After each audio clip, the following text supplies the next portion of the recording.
ivermectin, and fenbendazole. There's a big conspiracy theory going around just now that ivermectin cures cancer. It's controversial and it's dividing the internet. Claims of a potential cancer cure from unproven treatments. Are we missing out on cures for cancer? They're not approved cancer treatments. But there are fears that patients are being put at risk. We don't have enough data, we simply don't know, so therefore it is unsafe. Your trustworthiness is based on how many followers you have? All she had read online was that it cures cancers.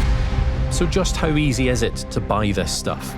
We secretly film one man who has been selling the drugs as a treatment for cancer. Put in an envelope for you. It's all in there.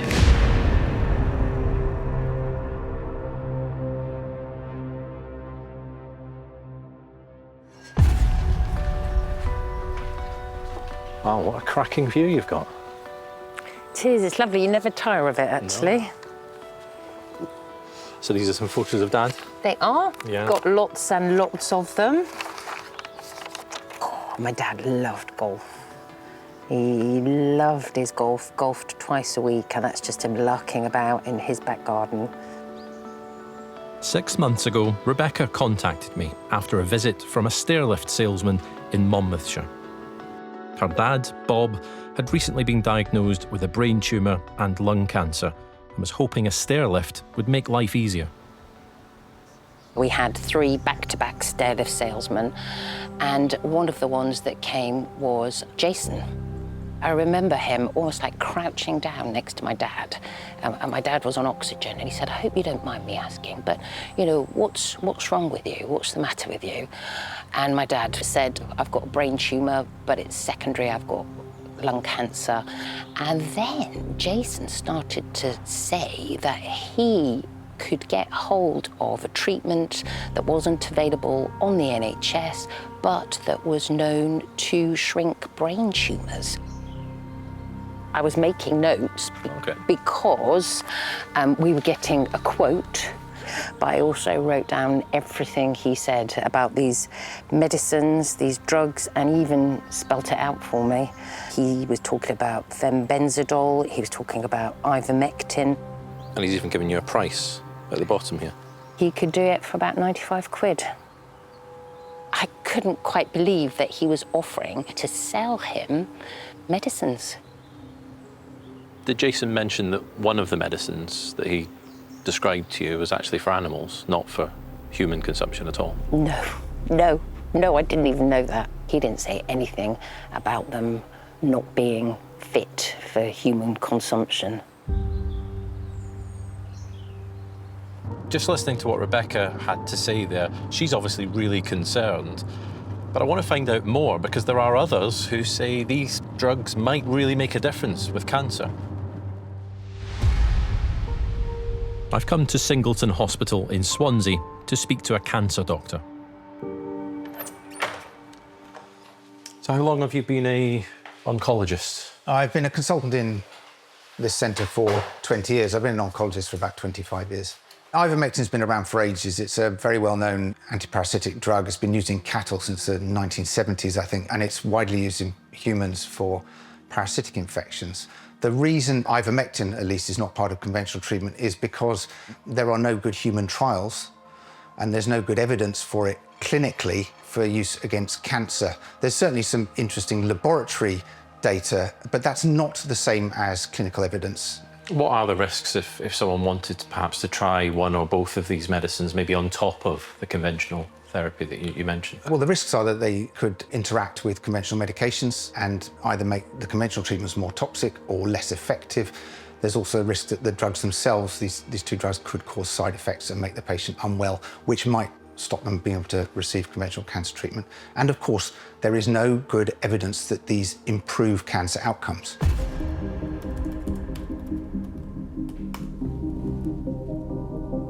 I got in touch with the people that are responsible for keeping medicines safe in the UK. They told me that fenbendazole is not licensed as a human medicine in the UK, and that ivermectin is a prescription-only medicine and must only be used under the supervision of a healthcare professional, someone like a pharmacist or a doctor. Selling or distributing it without a prescription is a criminal offence. I've been looking into the stairlift salesman who offered to supply these drugs to Rebecca's dad. So this is him, it's Jason Sarver, and I want to know whether he'll sell those same drugs to us too. So our undercover reporter is going to give him a call. Hello? Oh, hiya, is that Jason? Yeah. Our journalist is posing as someone who has a relative with cancer. So, there's a combination called fenbendazole and ivermectin. My guy sends it direct to your house or wherever you want it delivered. I'm not a doctor, I just pass what I hear on. The only reason I know about this, and you've heard I know about this, is because I like to help people. You know, I haven't seen the evidence for myself, but I also got 2 or 3 people that also contact me to have the same medication because it can treat breast cancer, prostate cancer, and some other cancers, a lot of cancers. It's an actual tablet that's used for worming animals. No. Yep, it is. And it's safe for children. It's safe for anybody to use. So how much are we talking? It's £100 for either 2 or 3 months worth. All right, okay. Can't go wrong, really. So he told us there he could sell them to us for 100 quid. He said they were safe even for children, and he also sent us this video. Well, I can tell you, these are considered repurposed drugs, and they are antiparasitics, and they are being repurposed right now for cancer. Videos like these, highlighting anti-parasitic drugs as potential cancer treatments, have been watched and shared by millions, including some very famous faces. I have 3 friends. All 3 of them had stage 4 cancer. All 3 of them don't have cancer right now at all. Ivermectin, Fenbendazole. fenbendazole. Yeah. I'm hearing that a lot. Some people are willing to take the risk when it comes to using these medications. But there are many who say they can have devastating consequences too. My mother was a great mom. She loved me with all her heart. She wanted nothing more than to just be a good mom. I loved her. Jared Wright is from Wisconsin in the USA. His mum died at the start of the year. She was diagnosed with endometrial endocarcinoma. She was a victim of misinformation about cancer. Jared's mum, Kelly, decided to ignore her doctor's advice and conventional cancer medicine in favour of alternative treatment. She didn't want to do chemotherapy. She decided to order ivermectin and fenbendazole off of the internet. And they were delivered to our house, and she just started eating the ivermectin and the fenbendazole 3 times a day. She had no idea the amount of the dosage she was taking. She just had no idea if there were side effects. And all she had read online was that it cures cancer. Where was she getting it from, Jared? Do you know? I found an Amazon box, so maybe she got it from there. Kelly's health was deteriorating quickly. Jared's frustrations were growing. I was getting super angry at her. I told her, if you do not go to the doctor and listen to the doctor, you will die. What are your last memories of your mum? It was a horrible death. She just was, she just was like shaking, and she couldn't see. She had this like glaze over her eyes. She couldn't speak anymore. How old was she, Jared, when she died? She was 63. Her birthday was on January 8th. So it was 8 days after she turned 63. She had another 20 years. She would be alive right now if she had the correct information.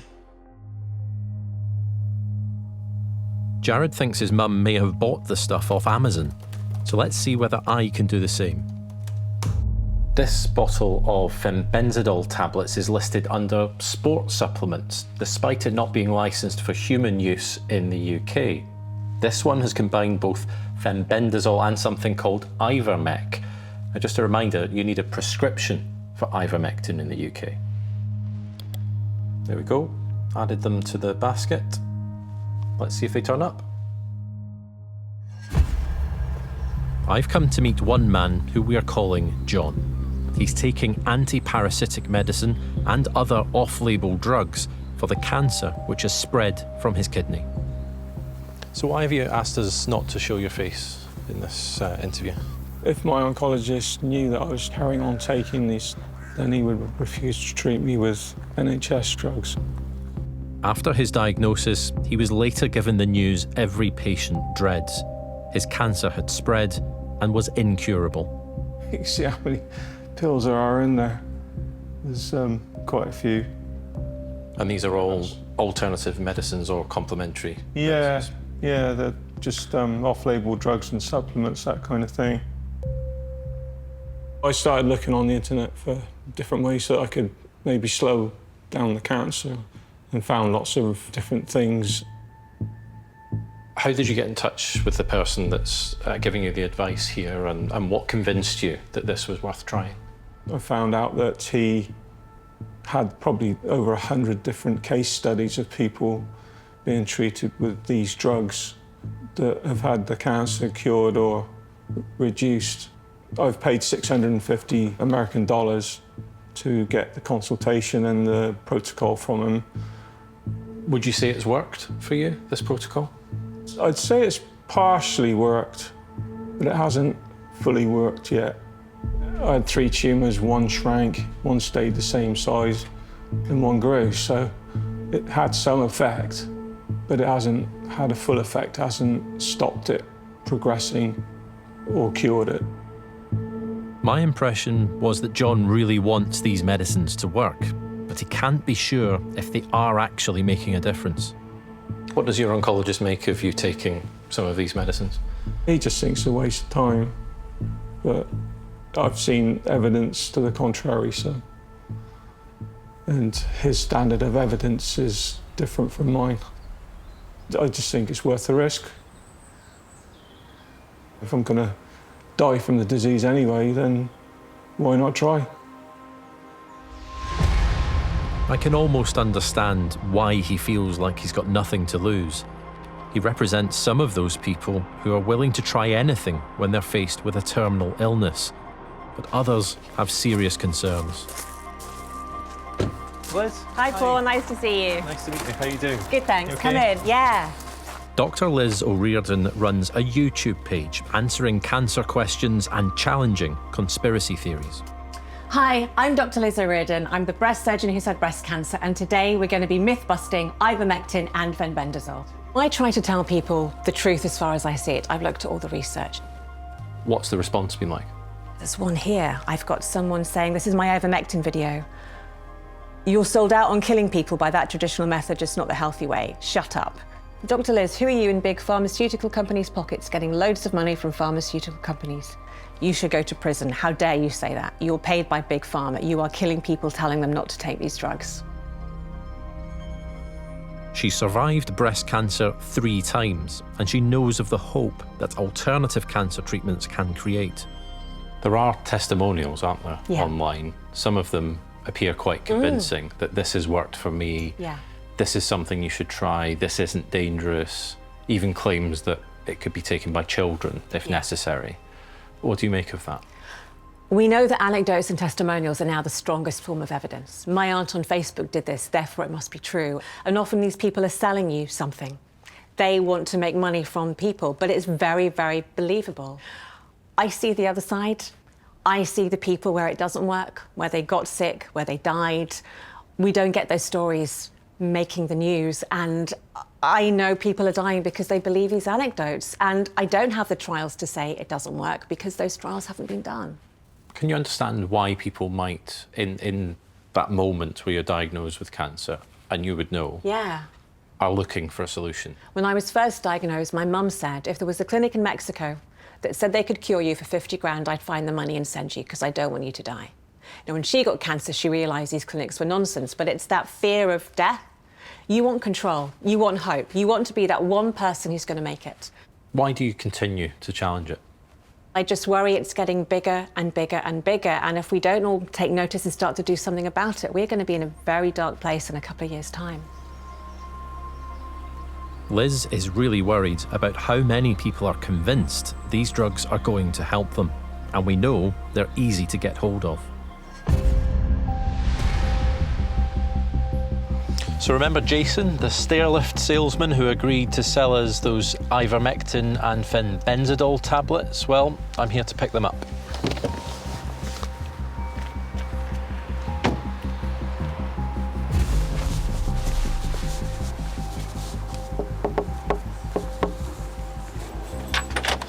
Oh, hi, Jason, is it? Yeah. Hi, I've come to pick something up. 6, 8, 10, that's 100, isn't it? Yeah, it's all in there for you, right? Magic. Okay, cool. So, doctors don't, prescribe this, then, do they, or?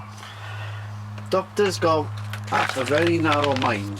I'm a bugger for research. In fact, I do a lot of, I research medical papers, white papers, anything that comes out fresh. I'm on it. So much so, I speak to a doctor now, they think I'm a doctor. They make those tablets used to be 2 pence each. Right, now they've rocketed up. Because people are starting to realise that it helps with certain things. For instance, I got a gentleman who lives in Bristol. He's got prostate cancer. And he's had 2 batches of that off me. Yeah. All I do is I pass my information on. Right.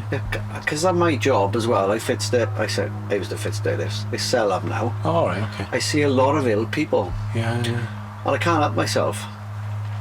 I've got to tell them about it. And usually you just transfer me the money and I'll get it delivered from my biochemist. Okay. Straight to you. Right. What do you make of that? I'm horrified. I cannot believe that a guy is just selling people these drugs without checking what their cancer is, what they're doing. He doesn't know what he's talking about. You can buy fenbendazole for pennies online. I can't believe this is actually happening. Are those claims familiar to you? Yeah, they are. It's what you see online. Fenbendazole, ivermectin can cure people, and the doctors selling it may actually believe it, but the evidence isn't there to back it up.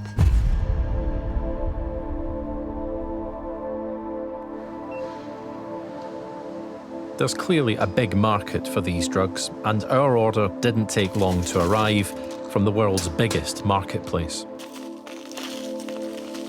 So this is the fenbendazole that was listed under sports supplements, and this is the fenbendazole and ivermectin combined. It's only now that these products have arrived, though, do they suggest that they shouldn't be used to treat humans. Amazon removed the products after we contacted them. It said it had proactive measures in place to prevent prohibited products being listed by third-party sellers and continuously monitor their store.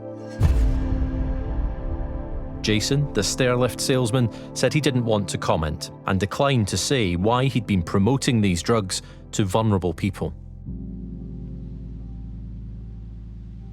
One of those was Rebecca's late father. I don't know what would happen if you were on your own and you were lonely and he approached you. You might listen to him, you might be convinced. I know that it's an enormous problem and there are people that are affected by the misinformation online. But I hope I can help at least a little bit by speaking to you, and hopefully there are fewer people who die the way that my mother died.